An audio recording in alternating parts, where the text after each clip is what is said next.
Well, Mr. Shehu, let me ask you, concerning security, yes, the president did speak about it, but there are those who just still believe that we still can do a lot more. They're not satisfied with where we are concerning security. Well, absolutely, it cannot be said that all security problems have been solved. And it's not that I'm a doomsday sayer, but my sense is that even when we are done with this, new challenges, you never know from where they come. Don't forget that when President Buhari came, the big issue was Boko Haram. And thereafter, the farmers and the herders killings, that one has also calmed down. And then the kidnapping on major highways. Again, we have seen the back of much of that. And now banditry and rape are on the front burner. In the same way that our armed forces mobilized and they worked for the country to put down all of these escalations that we had seen, these too shall come to pass. Who knows, tomorrow maybe it may be cybercrime. That may be the issue. So security challenges for all nations will continue to come one way or the other. The difference governments make is how much work do they do? How well are they confronting those challenges? And I think that President Buhari deserves a real commendation the way he has done this thing so far. So, Mr. Umar, would you give the president that commendation? I don't want to agree with Mr. President that all these things he's saying about the security situation in the Northeast is something that has gone. Perhaps not completely. But what I will say is that we have not even woken up to fighting Boko Haram until Chad, a little country, went and dealt a severe blow to Shehu fighters, to the extent that Shehu had to lament and was almost in hysteria, before, the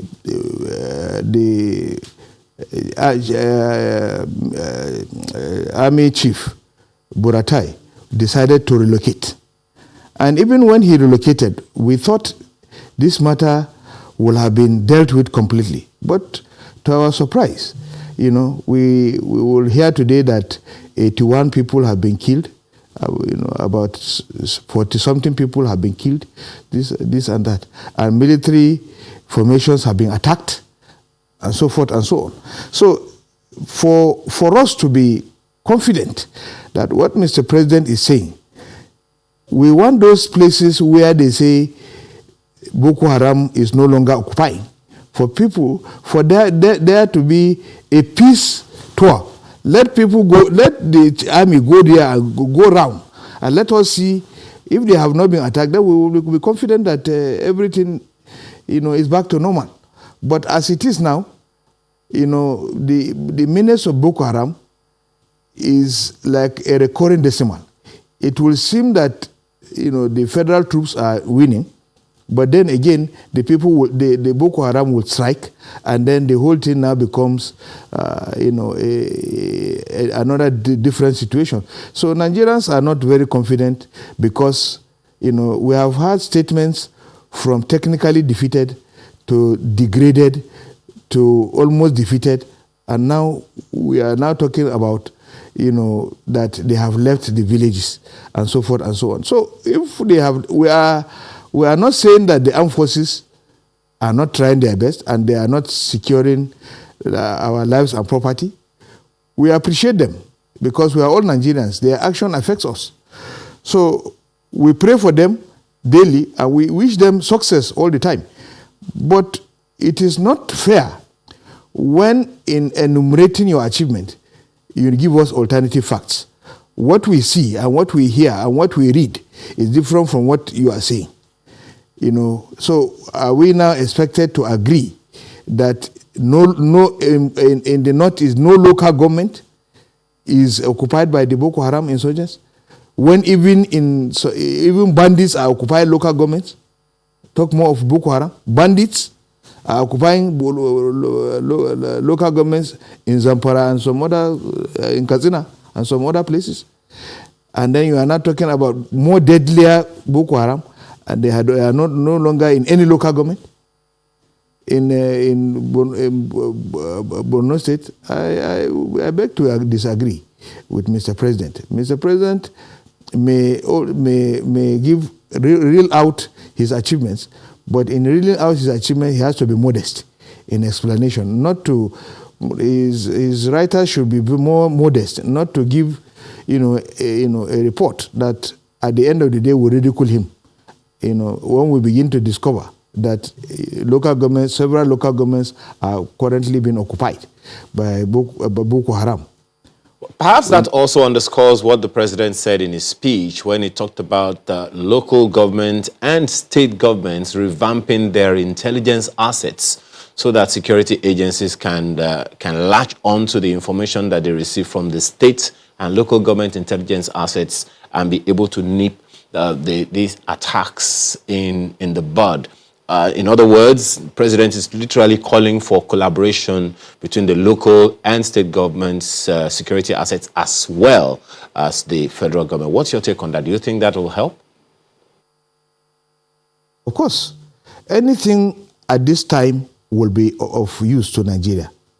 If the local governments have, intelligence network that will help, it is important that they bring it out and and help the security agencies, even the states. If they have anything, they can collaborate and bring it out.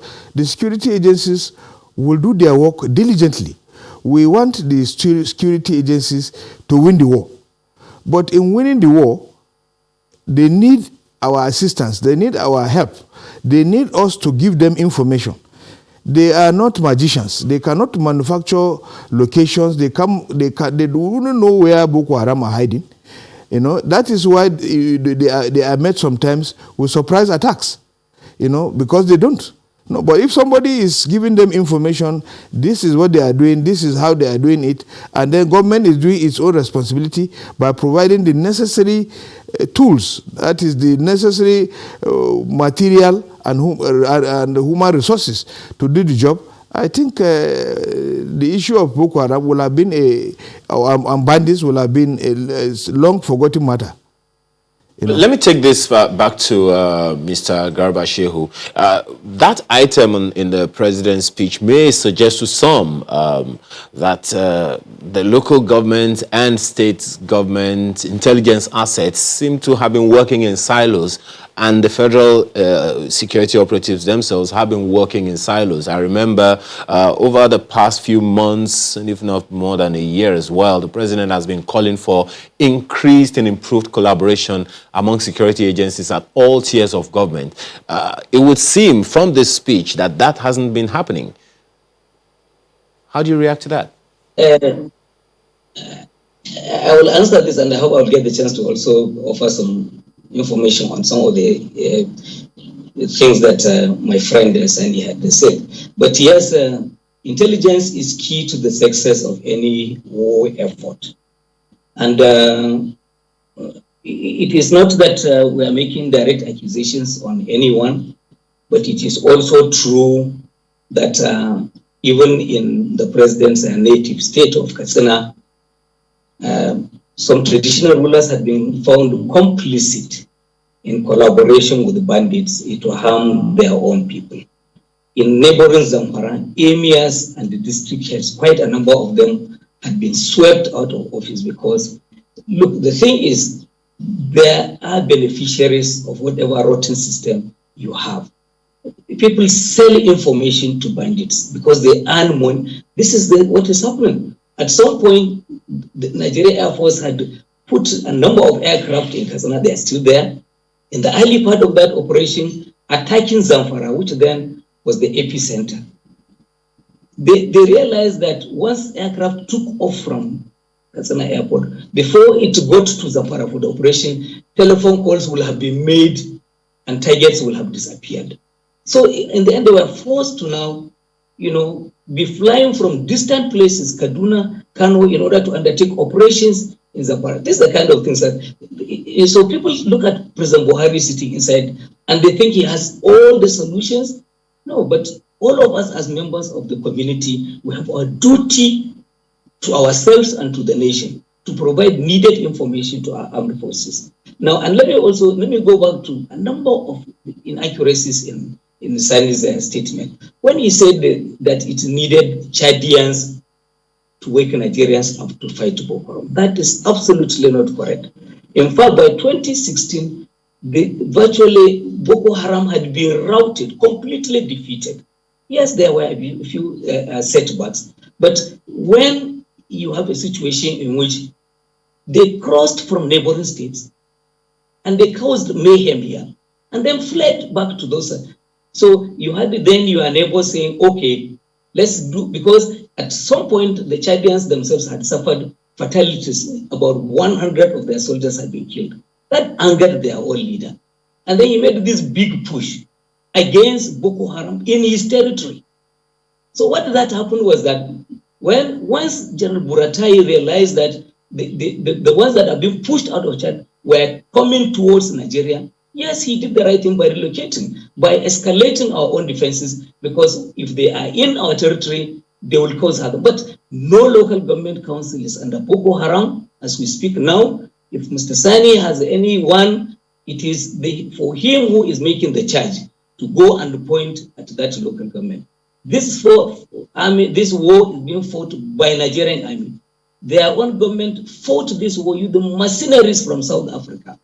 President Buhari has expelled those mercenaries, and it is Nigerian, and it's better we have confidence in our armed forces. We don't discourage them. We don't wear their spirit down.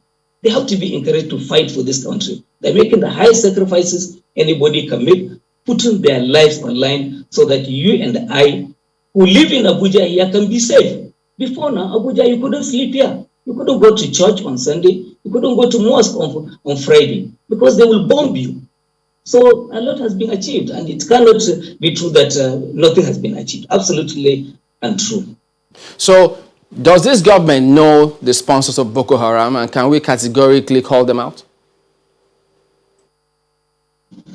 One thing I can say is that the Nigerian government brought neighboring countries together to form the multinational joint task force. The cost of bearing that, the cost that is being borne almost exclusively by Nigeria. And it is only when our neighbors themselves are safe that we are safe. This is our full realization. Some of our neighbors are not as strong as we are. They're not as ready as we are. Nigerian government any day, in fact, Boko Haram can be cleared of whatever traces they have in a matter of weeks. That can be done. But do we have walls around our own borders? How do we prevent entry? The incident that happened last week in Maiduguri, I hope you have read military reports indicating that some of the attackers came from neighboring countries. So the thing is that we are doing this war not only to secure ourselves, but to secure our neighbors, because if they are not safe, we cannot ourselves sleep. Does that mean we do not know the sponsors of Boko Haram? If they are known, they will be fished out and dealt with. Boko Haram has established linkages with the distant enemies of peace in the world. They have alliances with the Al-Qaeda, and they have formed what they call ISWA, and they're into banditry and robbery in order to get money to sustain these things. And if we know who these are, we certainly can move against them. We have a lot of international support doing this, and this can be fixed in a short time. So why is it difficult for us to know who they are? Yeah, because terrorism is not sponsored in the stock market. You don't go; it's not on the trading floor of the stock market where you will see who is doing this and who is doing that. But in addition to whatever sponsors they have, as I said to you, there is criminality also used in paying for terrorism. If you see the current trends now, they don't only kill lives, they take livestock.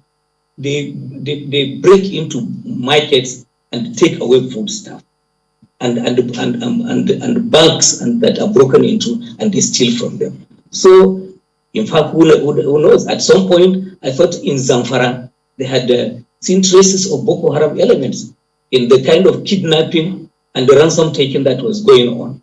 So they are doing these things on two parallel lines. They are into criminality and getting money from that. Yes, there is also international support for terrorism in the Lake Chad Basin. Okay, let me bring in Mr. Umar on this one before I come back to if we still have time for that. Mr. Umar, could you, before you respond to all the matters perhaps that Mr. Shehu has spoken about, tell us, the Jonathan administration at that time did also tell the country that they were going to name the sponsors of Boko Haram. That didn't happen. Well, you know, we let us say clearly that at that time, it was the heat of Boko Haram, and Jonathan was faced this heat immediately because the Boko Haram they started striking, you know, more or less during Eradua's period. So when Jonathan came in, he was still trying to manage them, and their tactical approach is to create tension, to make more more damages by being more terrific or terror infested. So everywhere bombs were being detonated across the country. At that time, the emphasis was to manage and to be able to stop them from all these things. Now, as it was going on, other investigations were still going on too, you know, as to who are the key sponsors of this Boko Haram. So, you know, prior to our departure from government, you know, government couldn't name anybody because at that time the investigations had not, you know, been concluded. If you remember, the Jonathan administration was always setting up panels and so forth to really investigate this thing. You know, there was the General Sabo committee that was to ascertain the Chibok girls, you know, and then the Minister for Special Duties, Kabiru Turaki SAN, was to handle the general investigation of the Boko Haram issue and how to bring them on board and so forth and so on. So there were so many segments working on that. But when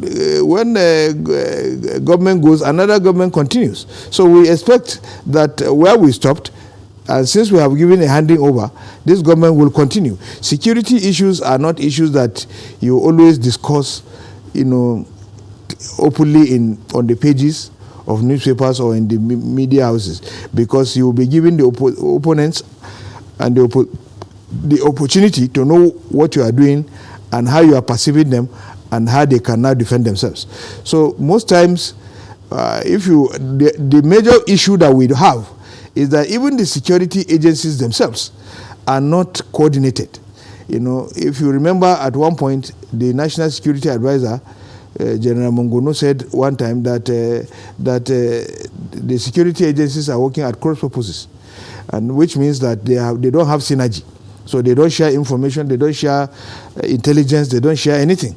So Mr. Umar, that's a very good place to take the issue up with Mr. Garba Shehu.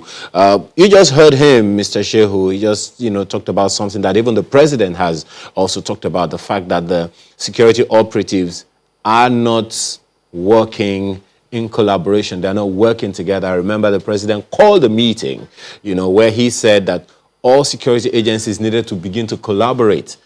Perhaps that is one of the challenges that we're having with security, attaining our security targets, Mr. Shehu. How do you react to that? I will react by querying your own question first, because to be honest with you, I don't sit in all of the security meetings, but it is doubtful if the president will himself say they are not working together. He probably would be given a directive on enhanced cooperation and all of that.